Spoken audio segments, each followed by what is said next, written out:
ছাত্র দলের লক্ষ লক্ষ নেতাকর্মী রাজপথে বীর শহীদের ভূমিকা পালন করবে ইনশাআল্লাহ।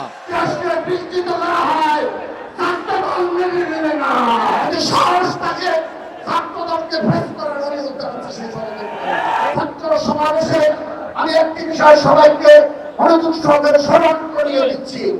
16 জুলাই যেদিন আবু সাইদকে এবং আমাদের ছাত্র দলের অন্যতম নেতা শহীদ ওয়াসিম আকরামকে হত্যা করা হলো, সেদিন রাতেই 16 জুলাই 2024 আমাদের ছাত্র দলের সাংগঠনিক দল বিএনপির ভারপ্রাপ্ত চেয়ারম্যান জনাব তারেক রহমান সর্বপ্রথম এক দফা দাবি ঘোষণা করেছিল।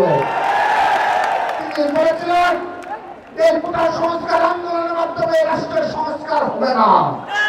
তিনি বলেছিলেন খুনি হাসিনার অবশ্যই পদত্যাগের মাধ্যমে এই ছাত্র জনতার আন্দোলনের সমাপ্তি করতে হবে। রাষ্ট্রের বিস্তৃত করা হয়, ছাত্র দল মেনে নেবে না। প্রিয় উপস্থিতি, 17 জুলাই কমপ্লিট শাটডাউন সহ 17 জুলাই কমপ্লিট শাটডাউন সহ 18 জুলাই 20 জুলাই সহ 3 আগস্ট আমার এই ছাত্র দলের প্রান্তীয় ভাইরাই এই আন্দোলনের অগ্রভাগে নেতৃত্ব দিয়েছে। যে বা যারা এই জুলাই আগস্টের গণঅভ্যুত্থানের খণ্ডিত চিত্র এবং মন গড়া ইতিহাস রচনা করার জন্য ষড়যন্ত্র করে যাচ্ছেন, আমরা সেই সকল ইতিহাস বেত্তাদের বলতে চাই, আমরা এই ইতিহাস বেত্তাদের ইতিহাসে আস্থা করে নিক্ষেপ করা হবে।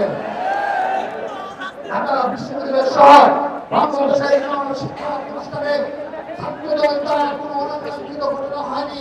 শুধুমাত্র তাই নয়, ছাত্রদল জিত বাণিজ্য সহ দেশপ্রেমিক কালচার সহ ছাত্রলীগের সকল কালচারকে বিলুপ্ত করেছে বাংলাদেশ জাতীয় ছাত্রদল। এই উপস্থিতি, জুলাই আগস্টের গণঅভ্যুত্থানের দৃঢ়তা ঐক্য আজকে বিনষ্ট হয়েছে, তার জন্য কারা দায়ী রয়েছে। আমি ছাত্র সমাজের প্রতি সেই দিকটি খেয়াল রাখার অনুরোধ জানাচ্ছি। আপনার এসির গ্যাসের সমাধান হলো এসজিএস ও সিএনএস সার্টিফাইড ফোরন রেফ্রিজারেন্ট গ্যাস, যার বিশুদ্ধতা 99.98%। ফোরন, শান্তি যেখানে, নিঃশ্বাসে। বাংলাদেশকে নিয়ে এখনো ষড়যন্ত্র শেষ হয়নি। আমার ছাত্র দলের প্রান্তীয় ভাইরা, বাংলাদেশকে নিয়ে আজও ষড়যন্ত্র শেষ হয়নি।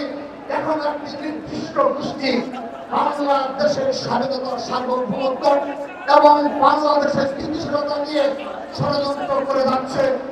আজকের এই সমাবেশ থেকে আমি তাদেরকে হুঁশিয়ারি করে দিচ্ছি, যদি সাহস থাকে ছাত্রদলকে ফেস করার অনুরোধ জানাচ্ছে। সেই ষড়যন্ত্র